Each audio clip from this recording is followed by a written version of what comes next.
Hello, ഇന്ന് ഞാൻ pineapple കൊണ്ട് ഒരു വറുത്തരച്ച ഇത് പൈനാപ്പിൾ കൊണ്ട് പൈനാപ്പിൾ നല്ലവണ്ണം മൂക്കുണ്ട്.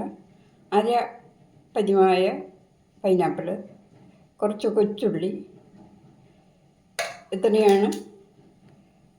ഇത് രണ്ടും പുളിയിൽ വേവിക്കണം. പുളി ഒഴിച്ച് അടുപ്പിൽ വെച്ച് വേവിച്ചെടുത്തിട്ട്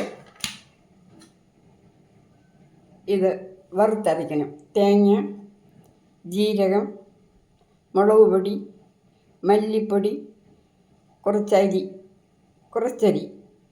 ഒരു അര സ്പൂൺ വേണ്ട, ടീസ്പൂൺ വേണ്ട, അത്രയും എടുത്ത് വറുത്ത് നല്ല ചുവക്ക വറുത്ത് അരയ്ക്കണം.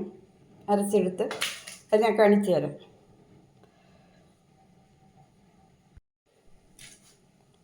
അത് കഴിഞ്ഞ് കുറച്ച് തേങ്ങ, കാൽമുറി തേങ്ങ, കുറഞ്ഞതോ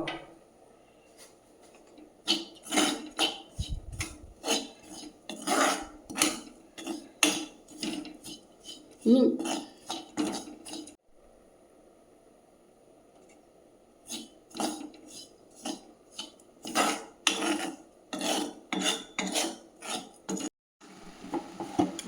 വറുത്തരച്ച കൂട്ട് ഇതിലേക്ക് ഒഴിച്ച് ആവശ്യത്തിന് ഉപ്പും ചേർത്ത് കടുക് തളിച്ചെടുക്കണം. ഇത് എൻ്റെ ജോലി.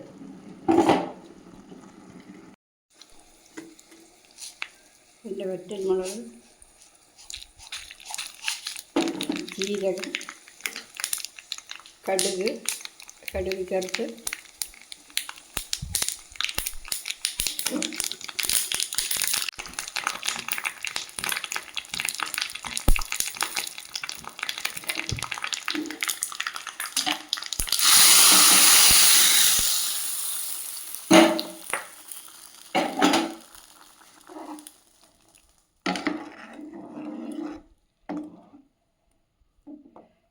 പൈനാപ്പിൾ തീ റെഡി.